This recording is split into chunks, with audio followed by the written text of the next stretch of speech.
Thank you for giving us some inspiration and insight how a small business can survive and even thrive post-COVID. Next part of the program, we're going to go into our breakouts. We've got about a 10-minute break. We're going to move it right along quickly, be cognizant of everyone's time today. One of the breakouts will stay in here, and that's our real estate panel. And moderating that will be Marty Shelton, Vice President of Urban Development Group, Vice President of the Urban Development Group for NAA Capital, and past chair of the board. Thank you, Marty, for stepping in.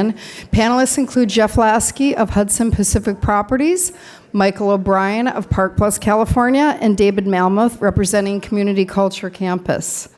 Thank you for being here this afternoon, or this morning actually. And I want to start to my right with David, a little introduction of who you are.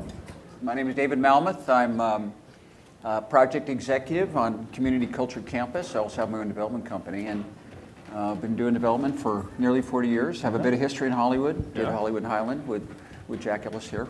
We'll talk about that. Han and Trizicon Development, and it's great to be back. It's great to see many friends and smiling faces and so much enthusiasm about the future of Hollywood.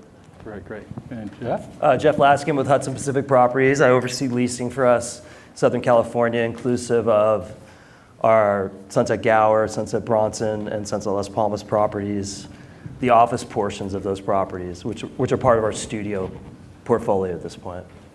And Michael? Michael O'Brien, Vice President of Engineering for Park Plus. We bring innovative technologies, parking systems to Los Angeles and all of the United States, but we're heavily involved in Hollywood. We have a couple of projects under construction on Highland, all over the Hollywood area. So we're bringing new innovative parking solutions to the Hollywood area. Great, thank you. So let's start with Michael and Park Plus. The idea of automated parking and how that's working into our lives in terms of getting people around and getting people in and out of the garage. Yeah, we really saw, ironically, we built one in LA County right before COVID came along. And, from an efficiency standpoint and user experience, that whole concept of actually not having to have a valet park your car, and I could actually pull it up on an app and I didn't have to touch anything, and especially in the beginning of COVID, everyone started realizing, wait, this is great, my car just comes to me. And that really kind of made the users appreciate, COVID helped influence that. But here in Hollywood, we're looking at it as a cost-saving solution as well. We're taking multi-level subterranean garages and now limiting them to one possibly instead of four. And in LA, form follows parking. The first thing you do in any development is figure out how you're going to cram all these cars onto the site. And that's a major driving thing. And Hollywood has so many parking covenants with interlaced properties tied together that parking gets very, very complicated in this portion of the city. So finding new, better ways of densifying parking is hugely critical for new development. So when you talk about parking, and obviously we're talking about climate change and car emissions, Yep. So you're creating parking spaces, and obviously there's all this talk about less parking. Sure. So how do you, in your world of Park Plus, address that you're making parking spaces when society's thinking about getting out of the car? Yeah, absolutely. Well, unfortunately, LA in particular has more cars per square mile than any other city in the world. So think about that. There you go. So we have a huge issue, but from a sustainability standpoint, instead of driving around for miles and up and down multiple levels and all that emission, now I'm pulling into a loading bay, the car's being dropped down, and the car's no longer on. So you have a massive emissions there. And then with the gas prices where they are, the push for EV, you can now take an automated system and have the entire thing be 100% EV. You don't have to have 1,000 EV chargers, but I can have the system shuffle and charge a car, and I can say I want 15 minutes, it'll go charge and then bring the next car. So that technology combined with EV technology is going to change the way we park cars in the future for sure. And the automated systems really address those issues. So I was on your website and I saw a video of a Ferrari being moved around. Yep. So Jeff has a Ferrari and he gives you your car. How does he know he's going to get his car back? Well, he scratched up. Who hired this guy? Well, he lost his parking ticket, so he could have just pulled it up on his app. Yeah, I lost my parking ticket. I was worried about it. Yeah. That's the beauty of it, is that you can park any type of car and plan for anything in the future, and and we provide a wide range of products that kind of suit different things. Like a project we're doing on a lot of stuff that we're doing related to entertainment is a lot of adaptive use going on. So you're taking old industrial or outdated commercial buildings but the demand for parking is higher than what's available on site. So like on Highland, we're doing, was a row of surface parking, we're now doing a 4-level stacking system wrapped with the landscape screen. So we're taking existing spaces and increasing the demand for these entertainment uses to get more parking. Wow, great. So let's talk about, David, your project, and I think for the audience, people that may not know, can you talk a little bit about what you're doing at the corner of Sunset and Hollywood Boulevard and Highland? I'd love to. Good. Well, actually, before that, talk about where you were when you first came here with H&H and Jack, the project you worked on. And when as you talk about that, how do you see things differently from when you did that project to today? Oh, it was a different world. Well, I grew up in LA. I grew up, Right. going to Hollywood and, seeing James Bond movies at the Chinese Theater Oh, yeah. when I was a kid. So I always had these fond memories of the Boulevard, and starting in early 90s, working at Walt Disney Company, and also doing a project in New York on 42nd Street, the redo of the new Amsterdam Theater. And I walked up and down the Boulevard, and it was deeply sad to me, because people would go to the theater and they would do the handprints and the footprints, Yeah. and then you could sort of see their thought bubble. They'd look around and, well, now what? What do I do next? So that sense of disappointment really has affected me, and so it felt like, well, maybe there's an opportunity to do something that could be transformative here. And emboldened by what happened on 42nd Street with the new AM, I was still with Disney at the time, decided I wanted to see if there was a way that we could sort of replicate that, but do it in Hollywood, do it with a Hollywood flavor. And for a number of reasons, didn't work out at Walt Disney Company, which turned out to be great, because when I joined Trizacon Development, we were then able to get the Motion Picture Academy to participate. Right. So that was one of the catalytic pieces of that project. But back then, there really was not a lot of studio activity. I mean, we had Paramount, of course, but the idea that the entertainment companies would want to come back to Hollywood, that never really even crossed our mind. I think we would have done a very different program back then if we had believed that there was the future for entertainment to start to repopulate Hollywood. So fast forward 20-something years, here I am again with an opportunity for a second act in Hollywood. And this began because I was contacted by a guy named Philip Lawrence. He was here today. He was here, right? Yeah. And Philip's a fabulous guy, and I hope all of you have a chance to meet him. He's as a music genius, but also an entrepreneur.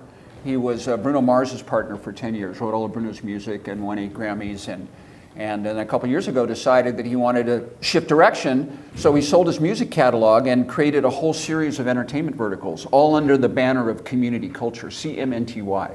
Really has to do with his backstory, growing up in a small town and feeling the love and support of the church family that he had and the neighborhood that he had. A lot of people feel that's very oppressive. That felt like love for him, right? And so he went on to a career, actually worked at Walt Disney World for a couple of years. Wow. And then he came out here and was a struggling musician and decided maybe if he wrote music, not just performed music, that he could break through. And that's how he connected with Bruno. And as I say, the rest is history. Well, anyway, for him, this idea of community is really a profound idea, and was for Bruno as well. So he wants not just to create entertainment businesses, but real estate that becomes the home for creatives. So the challenge that he offered to me a year and a half ago when we met was, well, how do we create a real estate environment, a space that becomes the first stop and the most favored place for creatives, where they feel that energy and that desire for collaboration. And I think this partly grew out of his ownership of the record plant, because he saw the kinds Which is in Hollywood. In Hollywood, right. He bought that 6 years ago. And I think what he saw was this opportunity for serendipity, where artists would bump into each other, and then there was collaboration, and something great would emerge from that. So he understood that was an opportunity and an objective of making a place that would draw that creative community, as well as the ecosystem that surrounds them. So ultimately what we've done is we've assembled almost 2 acres at the corner of Highland and Sunset, right across from Hollywood High, and we think it's an amazing site. And Chick-fil-A. Right, and Chick-fil-A. And the other landmark, of course, is Chick-fil-A. And so what we've designed, which we think is an extraordinary project with HKS, that has 50,000 square feet of production space, including music production and film and television, and about 440,000 square feet of creative office space, and performance space. 70 feet above the corner of Sunset and Highland, we have an amphitheater, an outdoor space that we think will become one of the most desirable performance spaces. Because artists need that as well. They don't just need the production capability and to meet with their agents and studios and networks. They want to put on a show, so we've created a place where that can happen as well. So it's Community Culture Campus. We're in the entitlement process right now, and hope if we can get the city of LA to work with us, and Mitchell Farrell's been fantastic thus far, we'd like to be in a position to break ground in a couple of years and deliver this new iconic project to Hollywood. Well, that's great. So, Michael, semi-check in the mail. How many parking spaces are you going to have? We have 1,000 parking spaces. We need to 1,000 have a parking spaces. conversation, right? We need to have a conversation because those lower level parking spaces are about 90,000 per, Sure. and we'd love nothing more than to be able to have figure out a them. way to park Sure. more cars and We can help you with and that. reduce the great. Okay. You heard it here. Okay. There you go. So Michael's going to help out David with this Yep. project. Yep. Great. So Jeff, Sure. Hudson Pacific, when we talk about reimagining and rebuild, you have to be very proud of what your company's done here in Hollywood. Yep. You have Technicolor that was at Sunset Gower Studios. You then built the Netflix campus, a vertical campus over at Sunset Bronson. You built Harlow over at Sunset Las Palmas, which have changed that whole media world in terms of the studio campus. And you now have entitlements for Sunset Gower to add more square footage. So talk about the contribution that you guys are making to Hollywood. Sure. I mean, like to talk about it, you need to go back a little bit in history. So, Victor Coleman, our CEO, had vision at some point. Tribune was in bankruptcy. He arranged to buy Sunset Bronson Studios, which is basically KTLA. At that point, it was like, what are you doing? You've got to be crazy. Like, are you kidding? You're buying 15 acres or so in the middle of East Hollywood. Like, there's no future for that. I mean, I guess you can cash flow the stages and just kind of make that work over time. About 2008-9, when Hudson was kind of in its formative years, the decision was made, let's design office space on a studio lot. There was no tenants for that, but there was just this vision of, it seems to make sense to have a beautiful office building on a lot that has 12 stages, 13 stages, 15 stages like Gower. And it seemed to work, but it was a very, very huge risk, right? So fast forward to 2014-15, we start construction, speculative construction on the first office building on Bronson, which is called Icon, about 415,000 feet.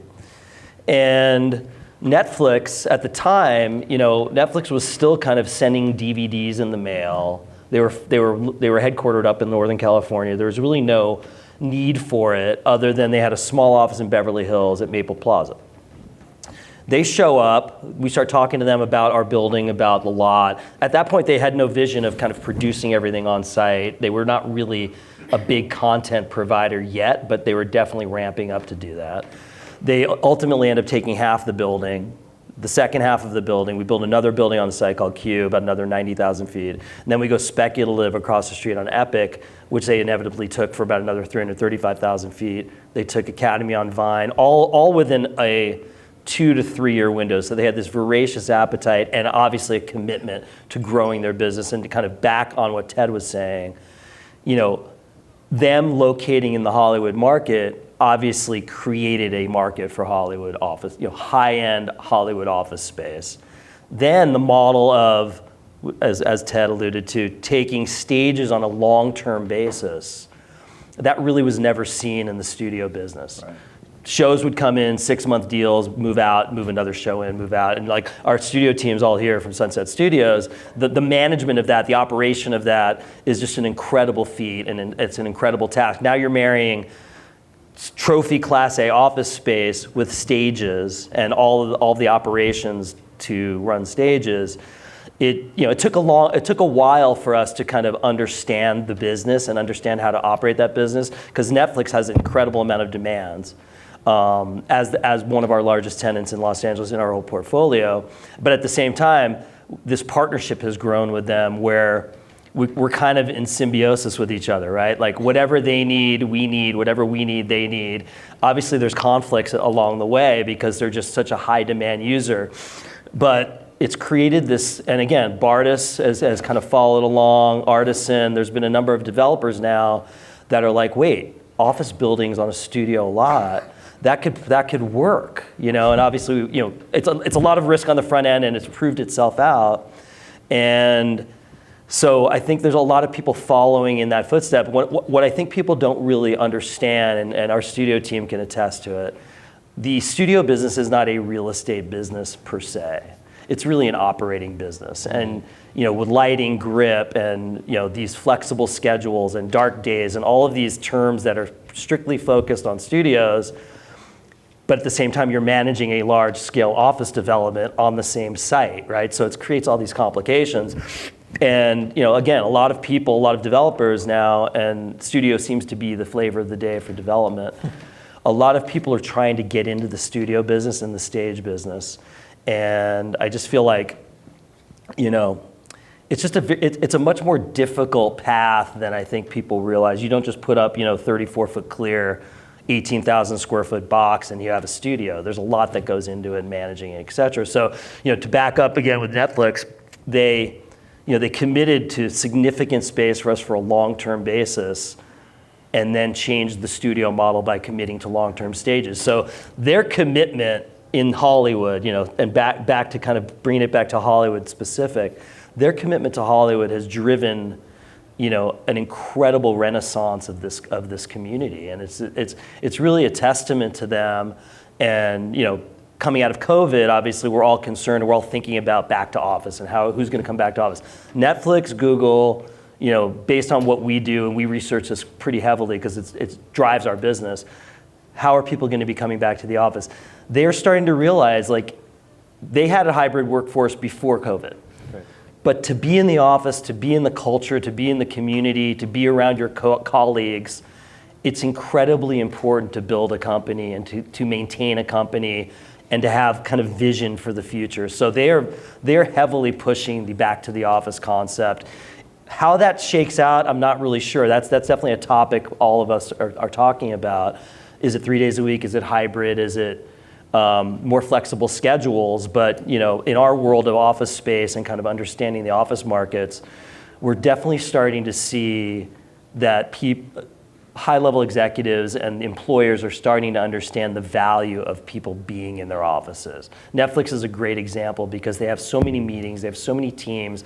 You do it remotely. After a while, you lose the personal touch, you lose the connectivity with people. And in the entertainment business, the real estate business, these are essential parts of the success of our businesses. So, if you go to any real estate conference right now and you bring up office space, people will be running for the exits. Office space is not in favor right now in the real estate business, which is why we need to start buying a lot of office Exactly. space. It's good to be a contrarian. Very good to be a contrarian.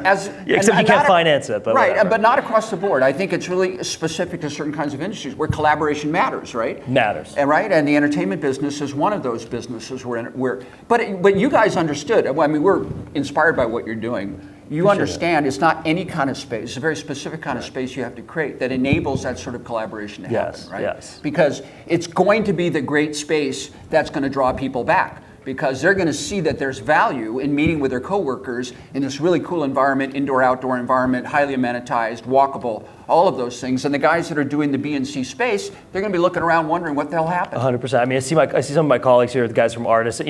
It's a flight to quality, right? It's the projects that have been successful through all of this through the last couple of years, 2 to 3 years. We did a big deal with Company 3, the big post-production company, probably the biggest post-production company in the world. We built an office building on the Sunset Las Palmas lot. Again, office space on the studio lot. There's only 3 or 4 tenants, honestly, that will take office space and utilize the stages.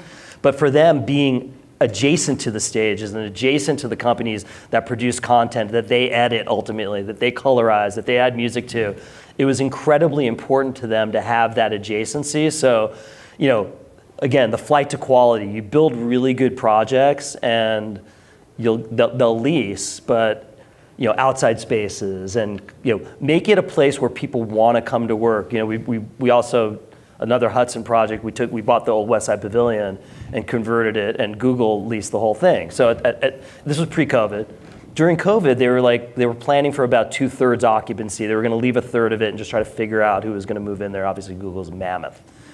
Halfway through the process, they scrapped the plans. Now they're planning out the entire project. They're planning on moving everybody in. It's delayed their occupancy by about a year.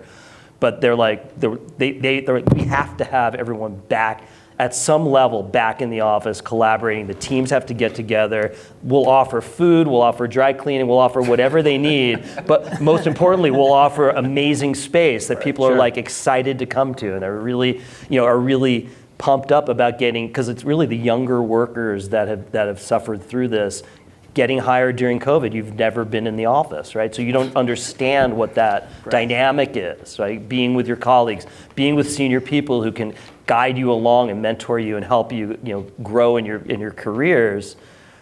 At some point it has to flip. The labor markets have a lot to do with it as well, right? As the labor markets shift and it becomes less easy for people to get jobs, then all of a sudden, maybe I should be in the office. Maybe I should be at that meeting, not on Zoom. So there's a lot of subtle things that happen over time, and obviously we've just gone through a very unique period of history, and so Google's, the Netflix, the big tenants that we have in our portfolio are pushing to get people back in the office because they just feel like they're losing too much by having people remote. Yeah, we're currently doing three big Google campuses, all of which are employing our parking systems. And a lot of the stuff we're doing in LA that is successful and that people are coming back to, LA's tough because we have so many development restrictions, right? And so you can only go so high. And keeping that outdoor space, that indoor-outdoor feel, this creative space, and big parking garage, a typical structure takes up a massive footprint. Yeah. And if you can take that and make it something more lighter of the fabric that's a part of that creative office environment where it kind of goes away and it leaves more open space for the things and the amenities. And that's really what we're seeing developers do, especially in LA. A lot of that is going on right now. The amenitized office space is a big push for us. And again, the office space is out of favor, and so financing office space is very difficult. I'm glad I'm not trying to do it right now. No, but like the story of this collaborative, creative campus for creatives, I think it sells within the financing, within the debt community. To us, it's about taking advantage of what we have. Right? We've got 2 acres and an amazing corner. We don't have 20 acres, right? So we're not going to try to create that kind of campus. Yeah. We're going to do something that's trying to anticipate what the future of digital and urban and collaboration looks like. And I think there's room for that. Because what you guys, with Netflix, you created arguably the most important content creation corridor on the planet. Sunset is amazing right now, right? So now everybody knows, there's all this talent, there's all these fabulous people and creative juice going on. So we're trying to piggyback on all of that. Sure. I think that's happened in Hollywood because of Netflix's commitment. And again, it wasn't us. We built really good real estate, but at the time we're like, who's going to lease that? Like, we're going to have to do floor by floor, and like our law firm's going to come to Hollywood, our accounting firm's going to come to Hollywood. We were like, obviously we go parallel paths on everything. Sure. And we felt it was entertainment related. We didn't really think about the studio stages relative to the office space and how that would work. And so you take a flyer at some level. Sometimes it works a big out. flyer, yeah. And sometimes it works out. And again, for Hollywood specifically, it's worked out tremendously because you've got this kind of heartbeat of 4,000 or so Netflix employees going to restaurants, going to businesses, using Food and Bounty, who's an amazing tenant of ours. It's created this ecosystem, like Ted was talking about, that just permeates out into the rest of Hollywood. And we also have a project, 6922 Hollywood, which Mari is familiar with, across from the Chinese Theater. And the fact that the whole Hollywood Boulevard improvement is going to start happening, we're a direct beneficiary of that. We just want to be a big supporter of everything that's happening in Hollywood, obviously, with all of our projects. So let me ask you about 6922. It was an office building. Given the office market, have you looked at that building in terms of its occupancy and seeing where there's an adaptive use? Every day, unfortunately. And again, that's a small tenant building, it's little tenants, it's small tenants. Right before COVID, we built what we call spec suites, which is basically 2,000 to 4,000 foot, ready to go suites. We spend a lot more money than most, so they're beautiful suites. We delivered those in July of 20. Ouch. So we've done, our brokers here, we've done 2 deals. Chris Dumont. There you go. And listen, they're doing everything they can do. I'm doing everything we can do, but there's been 4 deals in Hollywood over, between 3,000 and 5,000 feet in the last 27 months, right? There hasn't been any volume of transaction. Now we're starting to see a lot more activity, but the small tenant market plays into kind of back to work and back to the office. Yeah. If you're a 3,000 foot, accounting firm or law firm, you could your culture is not as imperative as it is to Google or Netflix, right? You can work out of your house. You don't need to absorb a $10,000 a month rent check. Yeah. When you're basically doing what you do remotely. Sure. They don't have the same issues as the larger tenants, but it's caused a huge problem in the small multi-tenant office market. Yeah. The 2 to 5,000 foot deals, I think across the board, and Colin with Artisan, he can attest, it's like, it's impossible. You can't create deals, right? And we're dealing with all of our competitors all the time. They all have the same issues. When are the small businesses gonna start to kind of commit back to the office business? And 6922 is a perfect example. It's like, great location in the middle of Hollywood. We typically would do production deals and kind of entertainment related transactions with tenants that are in that business. And it's been really spotty on the small tenant market, you know.